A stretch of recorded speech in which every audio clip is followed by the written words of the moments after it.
Ross and Ms. Thompson, my apologies. Our clock in here is off, which we've just noted, so my apologies for the late start, but it is 8:41 a.m. and Mr. Castillo, if you can take the roll, please. Sure. Madam Chair Hampton. Present. Lori Blair.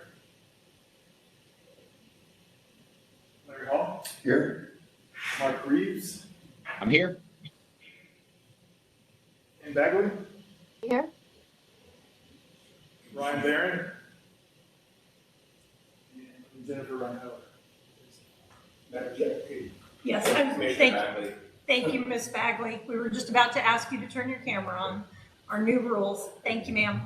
And just for the record, Jennifer Rangel has a conflict and will not be joining us for today's discussion. And we have two CPC members present, Commissioner Carpenter online and Commissioner Kingston in person. So we have one discussion item on our agenda. Mr. Doss, could you read that into the record for us? Absolutely. Let me make sure I have it pulled up.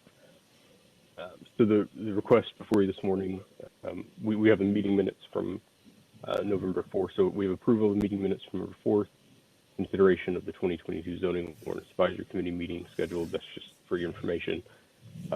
But the discussion item today is DCA 201008, consideration of amending the Dallas Development Code, Chapter 51A, 4.1100, mixed income housing to support and align with One Dallas Options program within the City of Dallas Comprehensive Housing Policy. I think, Pam, if you want to go ahead and share your screen.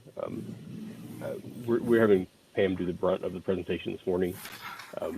We're going to take a step back and look at a lot of the history of the mixed income program and just kind of have that, so we all have that background information and some more of the current progress that's being made. So with that, I'm going to turn it over to Pam.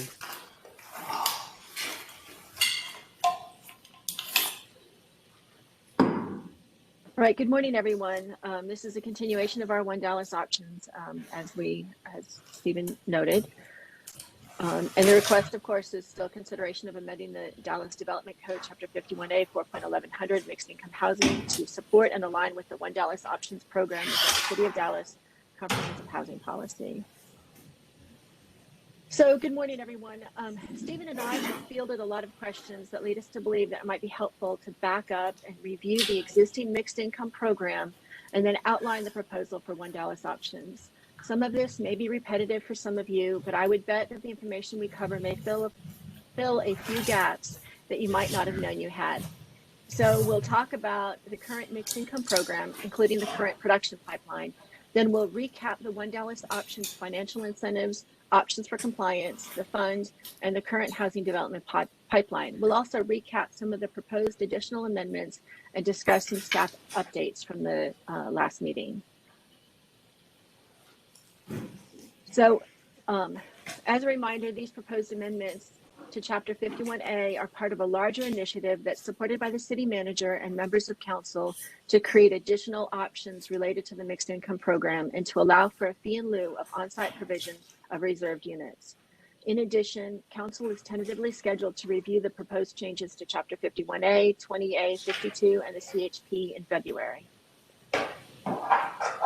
So before we get started, I'd like to pause for a moment to talk about the longer historical context of financial support for housing.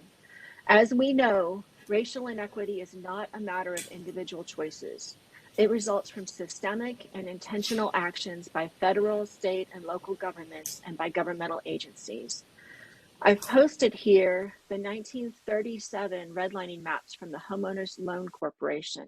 The federal government used these maps to determine where to insure mortgages and where investment was determined to be quote unquote hazardous. If you look closely, those neighborhoods that were deemed too hazardous to invest in nearly 100 years ago are still struggling with issues related to underinvestment, unless of course they've already been redeveloped. It's this legacy that we seek to undo in our housing programs, and the mixed income bonus is one small part of rebalancing the city, where households of all incomes can find places to live in all areas of the city. As a side note, if you find this map fascinating, the link to the original is at the bottom of this slide. The research was done by a coalition of universities as a project called Mapping Inequality. If you click through the link, you can find redlining maps like this for multiple cities across the nation. Okay, with that context in mind, let's look at the current mixed income bonus. The purpose of the program is to create mixed income development all across the city by providing zoning bonuses for multifamily developers in exchange for on-site affordable housing. Although the original program was written as a by right bonus, there are two tracks: the by right bonus in multifamily and mixed use districts, and a base plus bonus structure in new planned development districts, new PDs. These are what we are proposing to call type 1 and type 2 developments in the One Dallas program. I should also note, over the past few years, a handful of zoning cases have come through that have requested a zoning change from some random zoning district to multifamily or mixed use districts for the express purpose of using the bonus. So we had some questions about what regulations reside in Chapter 51A and what regulations reside in 20A. Chapter 51A, mixed income language, regulates the built environment. That is, it includes development bonuses in the multifamily and mixed use districts. It includes the development bonus period. It has details regarding the permit process, phasing, COs, that sort of thing. Development requirements, such as unit mix, finish out, pro rata distribution of units, that sort of thing. And then design requirements, pedestrian amenities, fencing, parking locations, doors and windows facing the street, etc. Chapter 20A is our fair housing chapter. Chapter 20A 1 is fair housing. Article 2 is the new article that was added to regulate the people portion of the mixed income bonus. That is, it includes definitions related to income, rents, area median family income, eligible households, voucher requirements, references to federal documents, that sort of thing. Procedures related to the restrictive covenant, and then procedures related to eligibility determination, wait lists, over and under occupancy, income limits, affordable rents, tenant selection, etc. So the comprehensive housing policy catalogs most of the city's housing policies and programs. The mixed income section points to 51A and 20A regulations, and then it also outlines the implementation, operations, and compliance procedures. Okay, so let's look at what this program has produced so far. When the program was approved in 2019, there was a concern that no one would use it. As it turns out, a handful of developments were approved with a base and a bonus scheme prior to approval of the official program. These are included in the 7 communities currently under construction, and we have 2 more under construction, 8 in pre-development, 16 zoning cases that are likely to use the bonus, and another 5 communities that are using the by right or type 1 bonus, for a total of more than 4,600 units in the mixed income communities. So here's a map of the current mixed income project pipeline. As you can see, this program is being used all over the city, from far north Dallas to far southeast Dallas to Palladium down at Redbird Mall, and with multiple developments in Oaklawn, Uptown, and Medical District areas. Before we get started on the proposed One Dallas amendments, I want to remind you of the minor clarifications to the zoning language we recommend for the mixed income program, including parking. We did a parking reduction to 1.25 per unit, or 1 for transit or retirement housing. Our recommendation is to shift that to be or per code, whichever is less, because in some circumstances, 1.25 would actually be requiring them to overpark. Properties in multifamily and mixed use districts that have deed restrictions under our recommendation can participate, but the developer must follow the stricter requirements. And then fractions of a required reserved unit must be rounded up. Unfortunately, in our current code, in one place it says round to the nearest number, and in one case it says rounded up. And so there's conflict there that we need to fix. So then we also had some long discussions about how to measure transit proximity. So our recommendation is to put into the code that the transit proximity is measured radially, that is, as the crow flies. And we should note that type 1 developments with proximity to transit receive an additional parking reduction. So I want to clarify that. So then the other thing that we want to make sure that we have is that developments must certify that they are registered as a vendor with a voucher provider. because they're required not to discriminate. But if they don't bother to register, it makes it super difficult for somebody who shows up in the lobby with a voucher to be able to then use that voucher. We want to make sure that they're all set up and ready to go before a voucher holder shows up ready to lease a unit.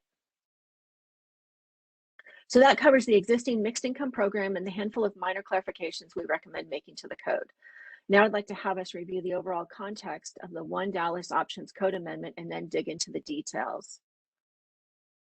The proposed One Dallas Options program builds on the success of this mixed income program. It provides a menu of bonus options for Type 3, that is new and amended PDs that specifically refer to One Dallas in Chapter 51A, additional processes and financial benefits, such as faster permit review and potential for gap financing in Chapter 20A, options to meet the reserved unit requirements by paying a fee in lieu or dedicating land. These options will also reside in 20A. And then the fee in lieu payments will be deposited into a new One Dallas fund, and that fund will be created in February when council reviews the whole program. So just to review and take a look at the regulatory bonuses. Under the current mixed income program, we have Type 1, that is the by right bonuses in MF and MU districts. And we have Type 2, that is the specific bonuses in the existing PDs. And then One Dallas adds this Type 3, a menu of bonus options in new and amended PDs, additional density, floor area ratio, height, and stories, parking reduction, except for bars, restaurants, and commercial amusements, larger bonuses for lower income bands and development in weaker housing markets, and then a 5% required unit, a 5% reserved unit requirement for the bonus. So this formatting looks a little different from what you saw before, but the numbers are the same. And it essentially, the lower the income band, the higher the bonus, with the highest bonuses going into the GH&I areas to help incentivize development in those underfunded areas. And we realized this stories is red here because we realized that we had done a height bonus, but we didn't have a stories bonus. Some PDs control height by feet, some control it by stories. We wanted to make sure that those would track together in the bonus. So let's look now at the new proposed pathways for compliance and additional incentives. The current program offers regulatory bonuses, but only if you produce units on site. In this new One Dallas options, as we've discussed, developers can do on-site, they can do a fee in lieu, or they can dedicate land. In exchange, they also get faster development review, what we've nicknamed the H team, and the potential for financial incentives for on-site provision.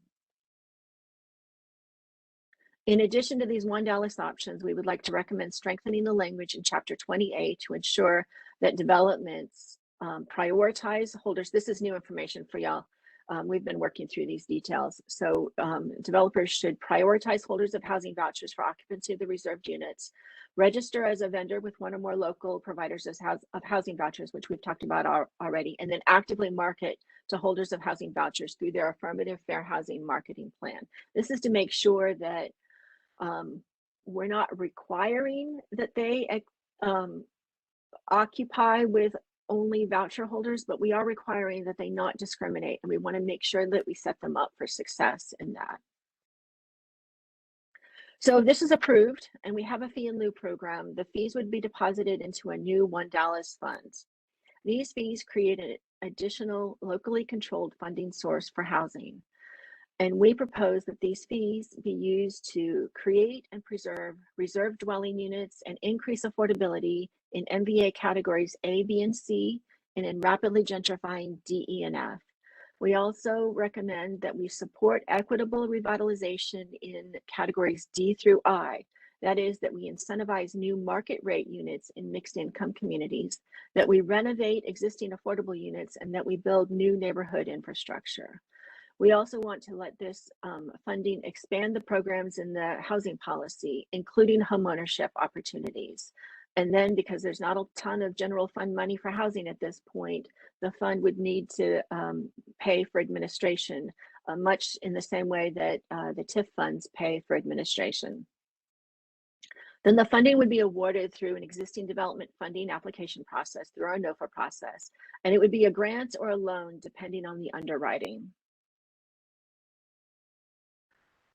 So you've asked whether the fee in lieu would just sit in a fund. So I want to let you take a look at this slide. This is the current pipeline for developments that have been funded or in the process of being funded in the past few years. This represents more than 7,000 units to be built or renovated all over the city. You'll notice that this is both multifamily development, some of them very large developments, some of them smaller developments, and single family development, both individual lots and clusters of single family developments. And again, more than 7,000 units all over the city. So I'm going to turn this slide back over to Stephen to talk through a couple of changes in the proposed language for 51A from the last meeting. Thanks, Pam. So at the last meeting, there was some discussion by the committee about the potential for, we have the current MIHDB program. If you're developing under that in a base zoning district, you must follow the design standards that are housed in 1107. No parking between the street and the building, landscaping. There's kind of more. It's intended to create a more urban feel to these developments. Of course, in a PD, you can exempt yourself from that and get whatever's approved is what you can build. So there was some discussion of how do we ensure that as those type 3 developments, those planned development districts work their way through the process, how do we ensure that they are still meeting the spirit of this design standards section? And so we built in some language. I think it needs some refinement. I'll have some discussions with the CAO on it. But the draft we have now is essentially saying that if you're a type 2 development, your planned development district, you want to deviate from those standards, from those design standards, and then we're putting this requirement that your PD must require a development plan to be approved prior to any permits being issued, and a landscape plan. Or you can say we're going to follow the standards in 1107. So you have kind of either or option, but that means that in that PD, you can still review that PD. CBC will have a chance to review the PD. Council will have a chance, and staff, of course, will have a chance to look at that development plan, and they can review that against the standards housed in 1107. I think most PDs that are going to take advantage of these bonuses anyway are probably going to have a development plan anyway. A lot of them will either have a landscape plan or they'll say they're going to follow Article 10. Those are really common things that are in PDs now, but I think this is a way for us to ensure that there is a way to take a look at those things and ensure that development is meeting the standards. Like I said, I think there's some refinement to be done, but that was kind of the request given to us to kind of try to figure out how can we do that. And I'm trying to do that without saying things like the development should meet the spirit of this ordinance, or this ordinance recommends that the planned development, because I don't think that doesn't mean anything in an ordinance. You either must, you must, or you must not. Those are kind of the things that matter in an ordinance. So I think that we can put in the requirement for that development plan, but it's then going to be on staff, commission, and council to ensure that development plan is doing what it should, is meeting that intent. And then we've also we've made a little modification in section 1106, and just to refer to chapter 20A2 and the comprehensive housing policy, not specifying specific incentives that could change, or we may remove one or add one. We just want to say, look at those for other incentives, but here's the development incentives, because that's what we're talking about at 51A. That's what we're governing. You can go look at 20A2 and the CHP to see what those other options are, what those other additional incentives are. And what's on the next slide? I think you're still sharing. Okay, so This is you. As we've talked with you in meetings and with stakeholders outside of these meetings, we fielded questions about future expansions of the One Dallas options. I've listed these ideas that we've collected so far, including a voluntary bonus fee for commercial properties to support affordable housing needs that are generated by the use. In other states, this would be called a linkage fee. That's the jargon for it. But here, because we can't do anything that's mandatory, this would just have to be a voluntary bonus for commercial properties. And then bonuses related to single family and other for sale residential uses. This has been on our list for a little while. We wanted to see how the buy right and the PD base plus bonus worked for rental. And now we need to work through the single family and other for sale residential uses to see whether there's an opportunity there to have bonuses and to have a percentage of units set aside, and then to talk about whether that would be a shared equity program, whether it would be a community land trust, you know, what the shape of that would be, and what the upper income and the lower income, if there's a lower income level for those for sale units. All of those details need to be worked out carefully so that that portion of the program can be successful. And so we propose that that be on the 2022 work plan and not just kind of added in here. And then we also want to discuss bonuses for additional green elements included in the development, or perhaps requiring or asking developments to be greener. We know from an affordability standpoint that if you don't have to pay a ton for your utilities, your housing, overall housing cost is less. So this is important. The city just passed a environmental policy that includes green building elements. Of course, this whole program is designed to allow people to live closer to where they work or where they need to do their things, and so that you don't have to drive till you can afford it. So there's a green element in this program already, but we've been asked to think about additional green elements in terms of the building itself, and so we want to add that to our proposed 2020 work plan that we'll take to HHS for approval for 2022. So then here's the proposed schedule. You'll note that we're hoping to take the whole proposal to council for approval in February. So November 18th is this meeting today. We propose no ZOAC meeting on December 2nd, both because it's probably good to take a little bit of a break and also because that week is Hanukkah. And then December 14th, we'll be briefing HHS on this, and it's just posted as a briefing, not briefing with action. We're just going to catch them up on where we are so far. December 16th, we'll be back in front of you unless y'all recommend going forward today. And then we're hoping that we can do CPC in January for briefing and potential recommendation, and then come back to HHS for action in January, and then go to council February 23rd. So with that, of course, here's our contact information, and I think I'll stop sharing so that we can see each other unless there are questions that are related to the presentation.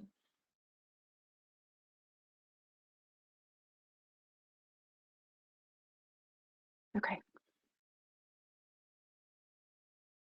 So Chair, I'll turn it back over to you. I have a question. I think you have to unmute we need to keep the video board in the briefing room unmuted. Mike, can you unmute them, please? I have a question. Do you hear me? We can hear you, Ms. Bagley. We're trying to get the video board unmuted okay. in their room. I can't do it from my end. Okay, can you hear us, Ms. Bagley? Yes, we can hear you. Okay, and if you can pause for 1 second, please. I'd like to acknowledge for the record that Commissioner Blair has joined us at 8:43 a.m. And as we begin questions, I just want to remind us all that our focus is on our 51A components that are part of our charge. And as we consider or ask questions about 20A or the other components of the program, if we can remember to tie them back on considerations that we may want to have within 51A. That's our link as we talk about those things. So thank you for that. And Ms. Bagley. Yes, I have a question. This in lieu of fee in lieu of what they need to do in paying those. I work a lot with parks, and fee in lieu sometimes doesn't really work really well. Do you have any currently in the pipeline that have used the fee in lieu of land? I mean, fee in lieu of the development requirements or percentages? this is a new proposal. We don't have a fee in lieu process right now. So that fee in lieu process is being created through this proposal, and then it'll be deposited into the fund. We do have a working process for taking money and turning it into housing. And that was that map of 7,000 units across the city. That's the work that we've done just in the last couple of years since we revamped the housing and all of its procedures, the housing department and all of its procedures. And so, not to go on too long about this, but you know, we've all been subject to talking about tree mitigation funds or, you know, the park fund or something, and concern about whether that will actually end up being used. We now have a really good track record of spending our money.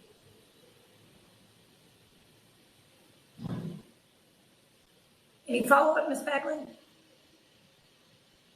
Oh, I understand it. I just have a great deal of concern about fee in lieu of what they're supposed to do. I've seen it misused a lot, but not so much in Dallas, but I've seen it misused. So thank you very much for your explanation. Thank you, Ms. Bagley. Commissioner Blair? Mr. Hall? Yeah, I apologize that this was answered 2 weeks ago, but I wanted to follow up just a bit on Commissioner Kingston's questions about the 5%, 5 units or 5% reserved units. In some of the earlier housing documents, the number was 5 to 10%. Where did the 5 come from? Is there something magic about 5? So in the buy right bonus, it's a range of 5 to 15%, partially because the development doesn't have to go to the expense and the risk of going through a zoning change. In the last few years, staff has recommended between 5 and 15% in PDs. And what we've actually gotten at the end of the day is a percentage of the bonus, which when you adjust for numerator and denominator gets down to 1 or 2 units, maybe 0.5%. We get 1 or 2% or maybe 3% of the total. We end up not getting what we've asked for. And so in the last year or so, we've stabilized our staff recommendation to be, regardless of the bonus, set aside 5% of your units so that folks can do their underwriting based on knowing what that percentage set aside would be. The other thing is that there is a little bit of magic in that 5%, in that when I was initially playing with a bunch of pro formas at the very beginning, I could do almost anything with 5% of the units. As long as there was some rent coming in, I could value engineer the rest of the costs down a little bit. I could amenitize some things that don't cost construction funding and raise rents on the market rates a little bit. I could adjust just a little bit, and if I only had 5%, my pro forma survived. If I had 10 or 15%, it was much harder to have the rest of the development kind of bear the burden of, or to have enough additional development volume to cover the cost of that of those additional affordable units, reserved units. So I hope that helps. There's sort of financial reasons, I would suppose. Yes, Okay. The idea is that this is an incentive. I mean, the biggest thing is that we need the market to create housing units. We need folks to use these additional bonuses to produce additional housing units overall. And then we need folks to be producing these reserved units in mixed income developments, or to be forking over some funding so that we can, support homeownership. We can do gap financing in other developments. We can generate units elsewhere. Because it doesn't matter how you count it. We're really far behind in housing right now. May I ask another question? Certainly. I really like the map showing where all the development has been.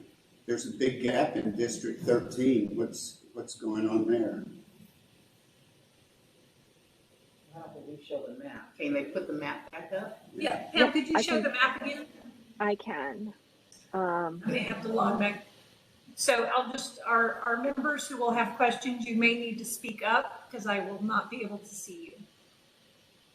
Okay, so there's the end of that. Let me get to where I can control this. A yellow, oh, here we go. Yeah. Yes, perfect. It And was could you this one load right it up here, just right? a little bit? Maybe. You can't see. I don't So actually know how to blow it up. there are some big gaps. They're gonna bring it to us. 13, 14, 12. So there are big gaps. Two. Up at the top of 12, we actually do have, there's an unannounced mixed income development that's coming up here. And they have asked me to not say where they are at this point, but it is coming up here in 12. And then there's one at Frankfurt and the Tollway up in 12. And then Valley View Mall is going to produce some mixed income developments outside of this program. And then, as you know, a whole lot of 13 is already developed. So there's not a lot of huge opportunity for redevelopment there. And nobody's arguing that we should take down people's houses to create mixed income. So, you know, that's part of why 13 doesn't have a lot right now. So I Ms. hope that Thompson, helps. if I may ask a follow-up on that, if we overlaid single-family zoning on this map, would that perhaps also be a contributing factor? Yes, actually it would. It would, because I don't have that map handy, but if we overlaid single family, well, if we just looked at zoning essentially by single family, by MF or MU, or by PD, you would see a ton of PDs around the core, as you know, industrial, as you know, out here through the Harry Hines corridor. And then all up and down 75, there's MF and MU. And then all this area, a whole lot of this is single family. A whole lot of 14 and 9 and 10 is single family. There's quite a bit of single family down here, but there's more vacant land down here. There's lots of available land in Southern Dallas. And so that's how come we've been able to turn vacant lots into housing down here. But yeah, single family zoning is part of it, because we don't have a recommendation for really touching single family zoning. We want to leave that alone. And isn't that where your chart shows the single family development, where the housing department is able, through other programs, to help support affordable housing initiatives in those single family and lower density areas? Is that fair? Yes, And again, not exactly. our purview, just for context. Just for context, right? Those circles that are single family developments are either in PDs or they're in a single family zoning, residential zoning areas. Did that answer your question, Cheryl? Yeah, it does. I mean, it's a very striking map. This is going to be posted online, this presentation? Yes. Okay. And if I may also ask, if you could send us a link. I know there's been some posting challenges, and I did actually just pop onto the PUD website, and our agenda isn't up. And so if we could make sure that we know where to find these, that would be very helpful. So I think I saw Mr. Reeves unmuted. Yes. Thank you, Madam Chair. Yeah, Ms. Thompson, great presentation, much appreciated. And I'm going to piggyback on Mr. Hall's question about the magic of 5%. Is there a magic to 20 years? So that also has been discussed. It was under discussion a whole lot more when we were first developing the mixed income program. Our initial staff recommendation was to follow the TIF recommendation of 15 years. Council asked us to extend it to 20. There were some stakeholders that asked us to extend it to 30 or 40 years. What we find, though, is that after 20 years, there's a need for additional investments in the development. So roof, mechanicals, renovations, repositioning the development. And so our recommendation is that we remove the land use restriction at the end of 20 years and allow that development to become naturally occurring affordable housing, or to have some of that affordable housing be preserved in connection with renovation.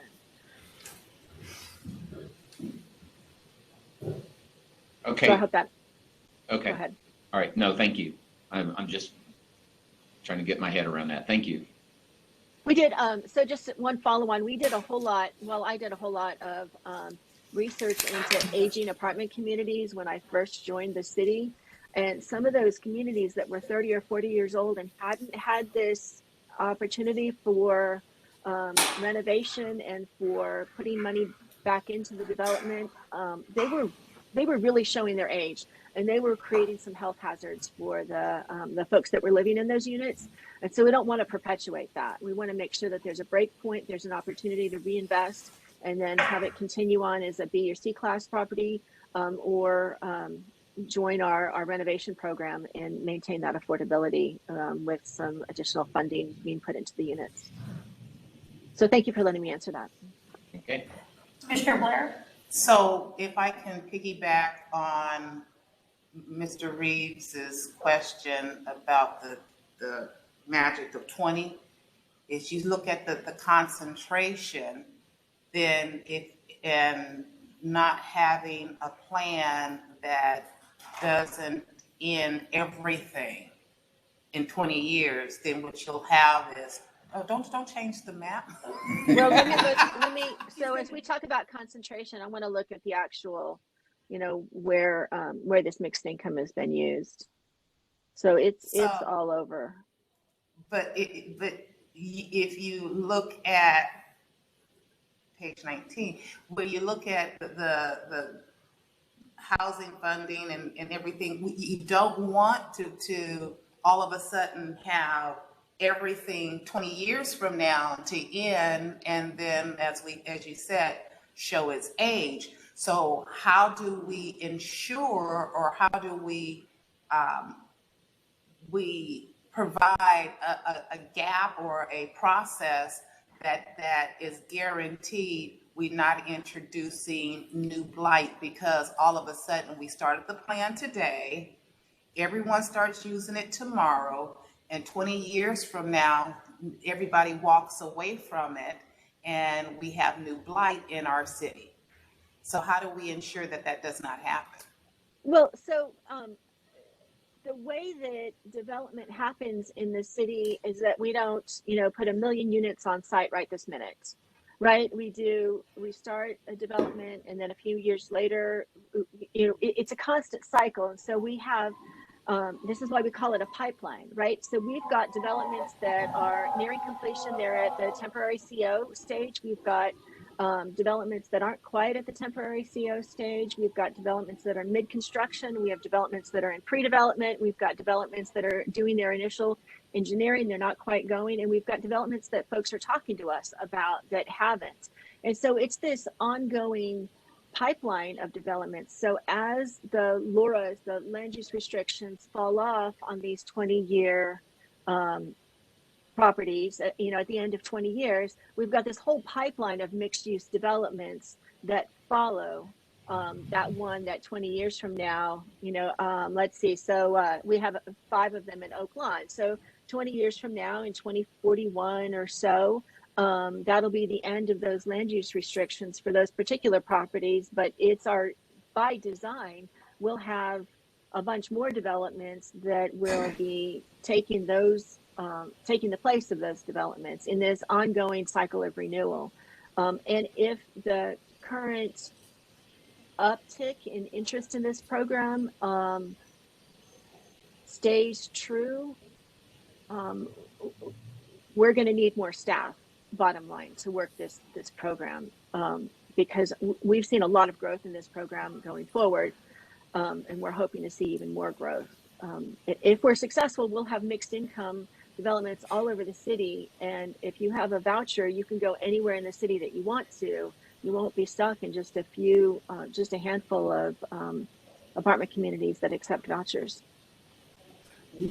So if I can follow up, if we do not, if as you say, there is a renewal process inherent in this process, in this program, then is there a way to cap the number of any type of or mixed use, as we're talking about mixed use housing in any area, no matter where it is, so at the end of the day, you don't have a high concentration of one type of housing stock, but you'll see a mix of housing stock in all throughout the city. In a word, yes. A couple of different mechanisms are in place for that. One is that if you want to use this mixed income bonus built into, oh goodness, I can't remember if it's 51 or 20A now, I'm so sorry. But built into that is a requirement that if you're going to do more than 50% of your units at less than 80% area median income, you have to go through additional fair housing scrutiny. So that you can't just get money from somewhere else and build 100% affordable and use this bonus program without us taking a look at it. Well, no, I don't think you're captured. I don't think, maybe I didn't say it the right way. That there is not a concentration of any mixed income housing or mixed income housing because they're apartments. In any area. So if you looked at the map and you see that all of a sudden in far north in District 12, you have a high concentration of mixed income housing developments, is there a mechanism that would support capping the number of developers that can go to any one particular area and say, we've reached our limit for this particular area, we will not do any more of this housing stock? So as planners, we actually believe that housing for households at all income levels all throughout the city is beneficial for the city. The barista ought to be able to live down the street from where she works. And so what we've built in, though, is that in an individual development, just repeating what I said a second ago, in an individual development, there can't be more than 50% of the units in that development to be under 80% AMI.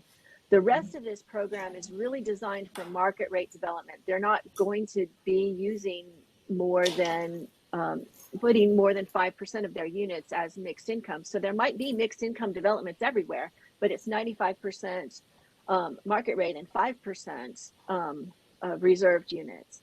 And then as far as the funding requirements, we have suggested that half of the fund be used to create and preserve reserved dwelling units and increase affordability in MBA, A, B, and C, and rapidly gentrifying D, E, and F, and that the remaining funds be used for equitable revitalization and expanding the programs and administration. And we still are working on the actual balance of how that gets split to make sure that it functions.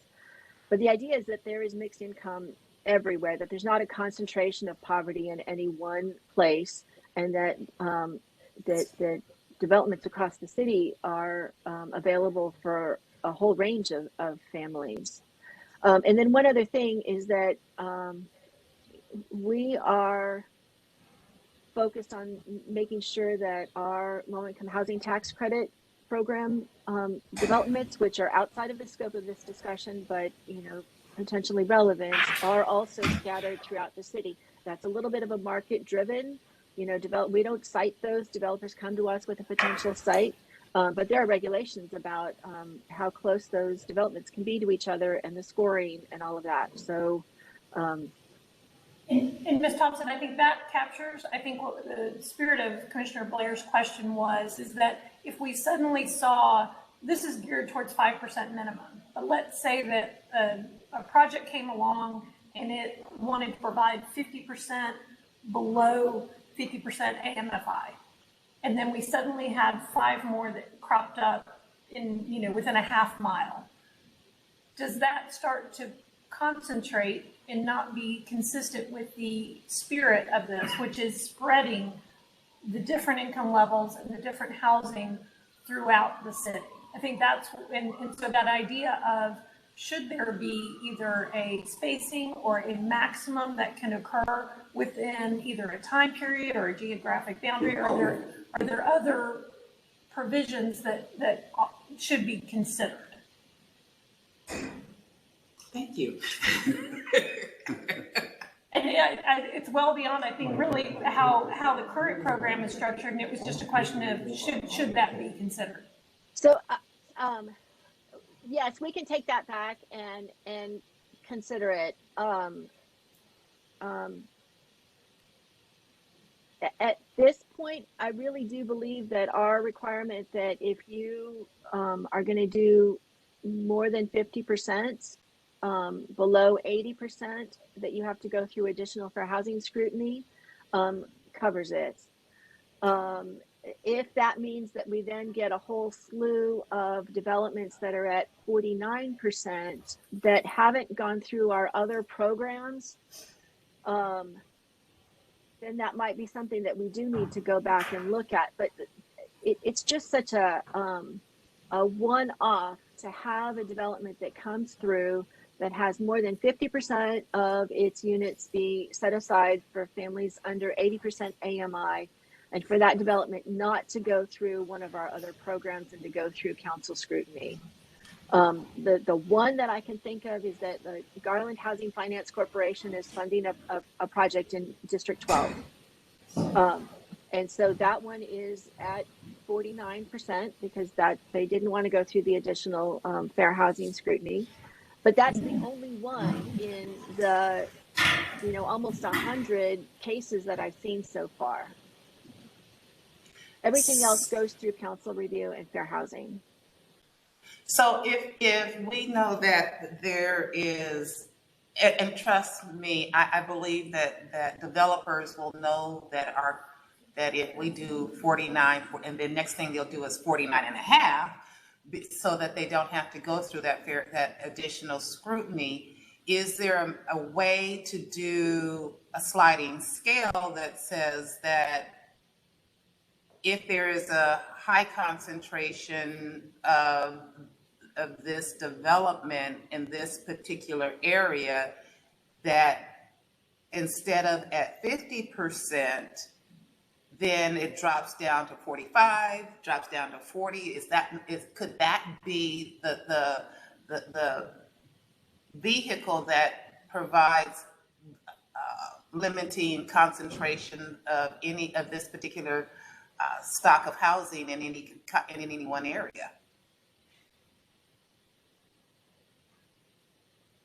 Ms. Thompson, Yeah, I'm sorry, I answered the difficult No, I question. I see your So- process. I see your processing and brain working.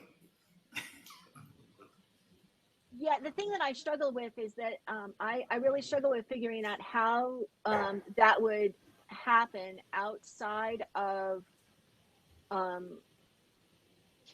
individual council scrutiny. Because, for example, the use of this fund, if you want money from the city of Dallas, you have to go through council scrutiny. And so there's no by right aspect of using this bonus and doing more than 50% affordable. The money has to come from somewhere to fund those affordable units. I shouldn't say there's no by right aspect. That money has to come from somewhere. And so it could be that, a philanthropist decides to put $10 million into a development, doesn't ask for any other city funding, and uses this bonus. And that's how they get over 50% affordability. There could be something like the Garland Housing Finance Corporation, which they have agreed not to do anymore because of other situations. There could be something like that, but it's such a one-off circumstance that I have trouble imagining it. But what we can do is we can take this concern back and talk about in the housing policy, talk about uses of this fund to ensure and strengthen the fair housing language to make sure that council has guidance for how it funds these properties, to make sure that we're not going backwards in time. Because The idea is to have mixed income everywhere, not to have it all concentrated in one spot. Like that's just not the point of this program. But that all of that, how this fund would be used is in the CHP and in 20A. And so we'll take your concerns back and I'll talk to our development crew in the housing department. And then we'll talk to HHS about that as well and see if we can put some guardrails in there to kind of alleviate some of that concern. Would that be helpful for you? I'm going to say yes. So, and I saw Mr. Reeves turned on, and I know we have some questions from Commissioner Kingston. Did you have a follow-up before we? I had a question along these lines, but I answered it for myself in my head, so I'll defer. I still have a couple other ones off of this subject, so I'll wait. Okay. Commissioner Kingston? Okay, thank you. In looking at the changes to 1107, is there any thought to also requiring that they comply with urban form?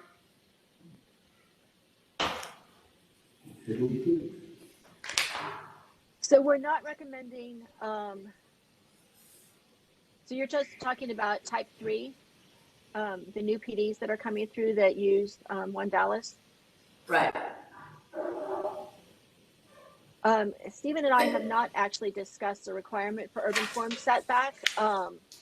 That's something that we can talk about. Stephen, if you want to weigh in. Of course, it's important to remember that this is a PD, and so if it's appropriate for urban form, then that can be written into the PD. All I would add is that for every one of these, no matter what we put in 51A, if it's a PD, it can just exempt itself out of it if it wants to. And so I think that those kind of standards they'll need to be written into the PD on a case-by-case basis if it's appropriate. May I interject a comment? So I guess the question would be, and this goes back to some of the other discussions we've had, is that depending on what the base zoning district is, there's almost always a base zoning district. If it was an MU district, it would then fold in urban form. But if it was an MF2, it wouldn't necessarily do that. And if you could get up to 85 feet and you were adjacent to a lower density residential, while you would get RPS potentially, depending on what the district was, you wouldn't necessarily require urban form. So is this one of the tools that, again, as much as we define it now, it sets expectations and gives everyone certainty on what would be the intent of the ordinance?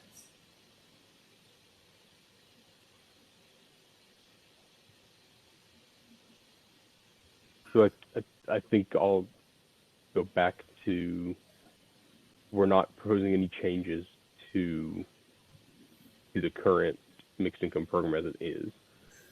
So the only things that could potentially change would be inside of the PD. And I think we could look at including some language in 51A about that. And it may be, I'm not sure where it would fit, but maybe we can find a spot to put some language about, something like that. We can find a way to get it in there and just know that, if RPS should apply in this type 3 development that's in a PD, then that needs to be written into the PD. If RPS shouldn't apply, then it shouldn't apply, and there you go. If RPS doesn't apply because there's no residential zoning district, then but the Commission and Council thinks that it should apply in a certain location, that needs to be on the development plan and in the regulations. Same with urban form, and the same with all of these bonuses and potential increases. That if you're over X height, then you would include. And I think maybe the thought, if I may, for Commissioner Kingston, and I think from my perspective, I think we're just trying to balance if we ended up with a new project that was 85 feet, 135 feet, not having urban form as a tool that was simply above, whether it's 36, 45, whatever height seems appropriate, it would step back a maximum of 50 feet. You know, just pull that standard language that we already have in the code and that we utilize, I think, also in the form districts. It seems like there might be a template that might be a good reference.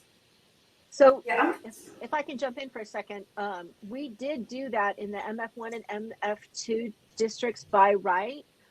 We added that urban form setback of 10 feet for all portions of the building above 45 feet in height for exactly this concern. That by right in MF1 and MF2, you get 36 feet. If you set aside some units, you get between 51 feet and 85 feet. And that seemed to be a lot. And so we added in this urban form setback of 10 feet for all portions of the building above 45 feet. And so, Stephen, we can talk about adding something, contemplating what that number would be, and then adding it to that section that you created about the landscape plan, where we're talking about, you know, the guidance essentially for type 3 developments. And we can certainly do that. I just don't want us to get away from the point of a PD, and this is all in a purpose statement somewhere. But the point of a PD is to have essentially a custom set of regulations for a specific piece of property because of the unique challenges that property might pose to development under the base code.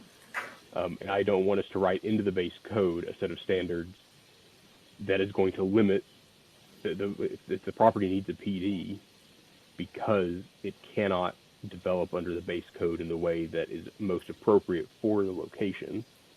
And it needs that PD to have its own custom, specifically crafted set of rules.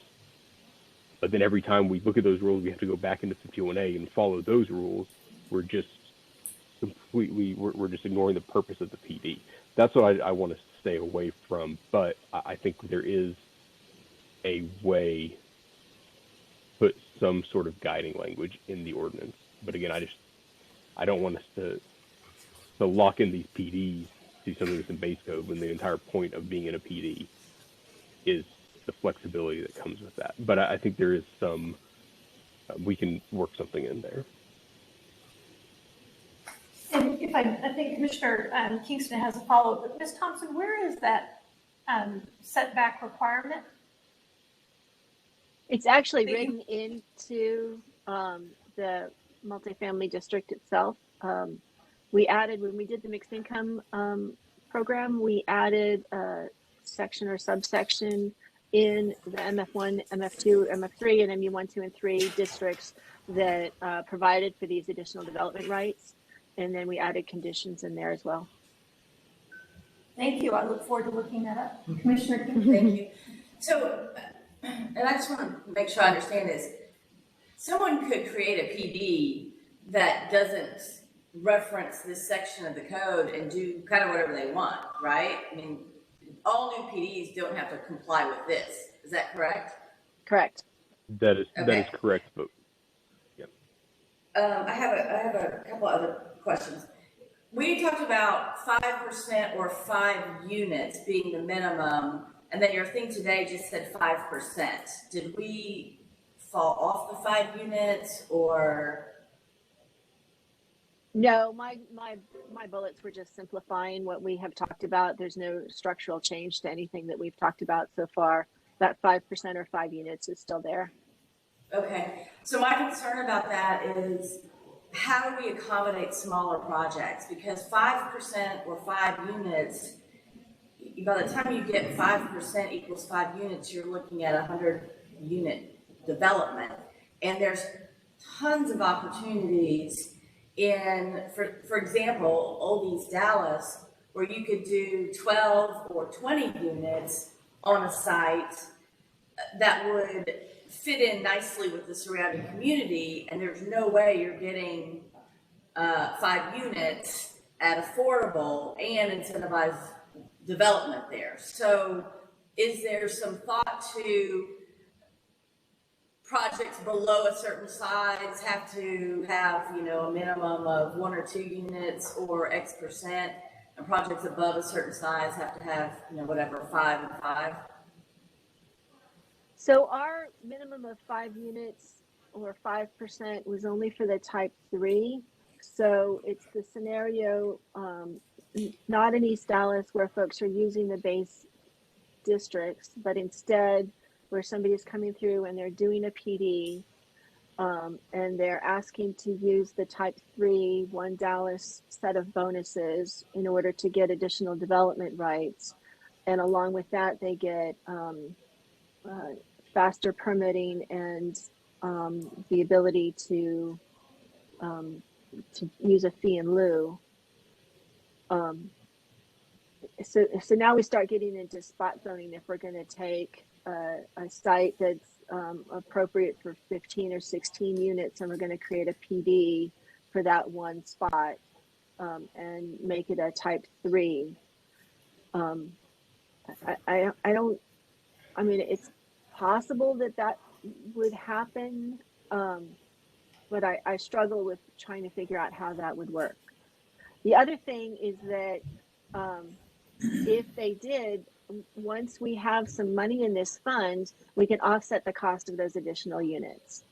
So the idea was that we were trying not to have 1 unit here and 1 unit there and 1 unit over here and 1 unit down the street. Because 1, that's a lot of administration on our side, and 2, it becomes confusing. It becomes an Easter egg hunt for folks. You know, here's 20 developments. They all have 1 unit. Ready, go. Go see if you can find a unit out there. Rather than, you know, sort of having an understanding that there might actually be a chance of finding an available unit because there's more than just 1 in each development. Okay, that answers my question, addresses my concern. Thank you. My last question is there any thought to incentivizing historic protections? You know, maybe giving a little bit of an extra bump if they've got a historic building that they're going to repurpose. Let me put it this way. I would love to see that because Dallas is really good about tearing down old buildings, and it's greener to repurpose buildings. It provides a sense of space and community to repurpose older buildings. And if we incentivize that, we might see more historic protection in certainly in our core, where we have a large stock of older buildings. So we have already built into this a parking reduction up to 100%, which my understanding of incentivizing historic buildings, you just sort of start with the parking. That's, you know, if you can't park it, you can't redevelop, you know, you can't renovate the building. But Stephen and I can talk about whether there's some additional incentive that we can do for historic renovations beyond what the historic preservation team already provides. Yeah, maybe one of the financial or administrative incentives would incentivize people to take a second look at these historic buildings. I don't know. It just seems like this is an opportunity that we should evaluate. I agree. You know, especially because we still have some existing 1920s and 30s multifamily developments that are ripe for being preserved and renovated and people living in them. It's a good point. Thank you, Commissioner Kingston. So I'm going to do a time check for us. We are nearing 9:45. We're going to have a hard stop here in a few minutes. Any final questions, Ms. Bagley or Mr. Reeves? Yes, circling back to parking, since that was definitely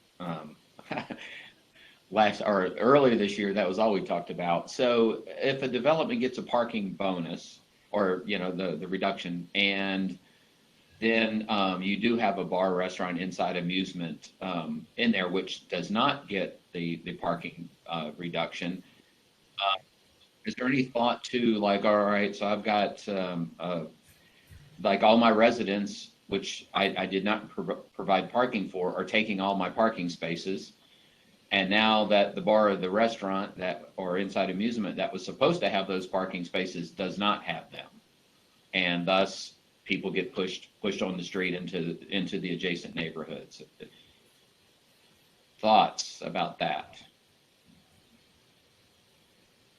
I think that the one of those, I think land use and associated regulations versus the property owner's responsibility to manage their spaces and ensure that their uses are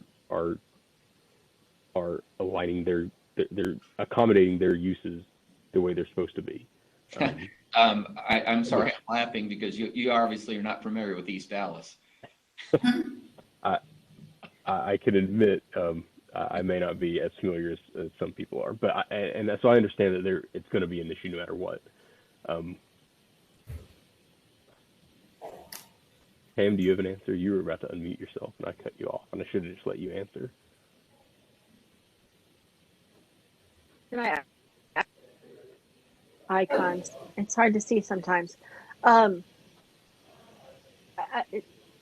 No, I don't have beyond that. I think it's an interesting question though, because I have been in East Dallas and seen the cars everywhere, including the cars in front of my friends' houses that don't belong to my friends. So Stephen, let's talk about that. I'm a big proponent that the market should drive the parking regulations rather than the city requiring over parking, but maybe there's some minimum that we can take some suggestion to back off of the parking reduction a little bit and require some minimum to kind of alleviate that, or something else. We can talk about that in our after meeting. And And then we have 8 minutes, so we should be quick about questions. Yes, I was just going to make an observation, Ms. Thompson. I believe we've also mentioned or other things that have been discussed, or whether it's proximity to transit, or if there's just other measures that would support the lower parking. And I'm sure those came out of many of the earlier conversations. So I'm going to take 2 minutes, hopefully one, and just some of the things that we had talked about on our last meeting and in follow-up questions: lot size and reductions of lot size. I believe it's built into the type 1 projects, and it was similar to the discussion we just had on urban form. Is that something that needs to be part of the type 3 to ensure that it has that same mechanism for no minimum lot size, so that we're not suddenly creating entire projects of 1-bedroom units instead of a mix of multiple unit sizes? If that's something that staff could just take a look at as you're looking at some of these other measures. And, and could you also confirm that one of the things that I think you mentioned that you all are looking at as a part of housing policy is the ownership option in lieu of strictly rental? The current program is rental only, but that's something in maybe future planning as well as within other components. Is that correct? Yeah, it's our recommendation that we don't talk about for sale at this point right now, that we move this fee in lieu forward and then have the for sale be part of 2022. Great. Thank you, Ms. Thompson. So with that, I think we still have enough questions and a few things that we're looking for responses back on. I've got the question on policy considerations regarding concentration of units and any measures that might be appropriate there. Review urban form setback and lot coverage for type 3 units.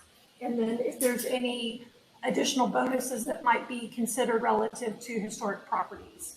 Did I capture kind of our high level? And then, considerations on parking. Thank you.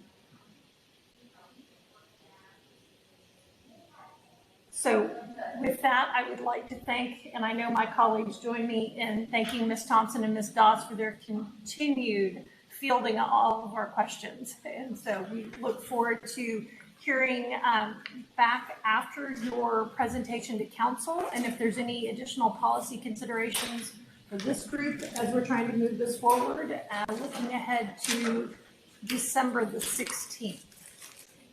Okay, so with that, we have 2 additional matters on our docket, which are approval of our minutes from November 4th. Do I have a motion? Also move. Second. Motion for Mr. Hall, second by Commissioner Blair. All in favor? Aye. Aye. All right, minutes are adopted. And then consideration of our 2020 zoning schedule. This is 22. 2022, sorry, we're not going back. I think everyone received this with our distribution. For those who may not have done the comparison, it follows the CPC meeting schedule, which has been our standard practice. Were there any dates that either seemed to pose a conflict with other conventions, planning, seminars, anything else we should be mindful of? Okay, so do we need a motion to approve this? I move. I'll second. All right, we have a motion to approve the 2022 Zoning Ordinance Advisory Council Committee meeting schedule, seconded by Mr. Hall. All in favor? Any discussion? All in favor? Aye. Aye. Any opposed? Calendar is adopted. And I did not state for the record, but I will do so now. We did not have any registered speakers for today, but I want to thank all of the ZOAC members for being with us, our commissioners for joining us in the discussion, staff, as always, for their assistance. And it is 9:52 a.m. and we are adjourned. Thank you all. Yeah. Thank you, everybody.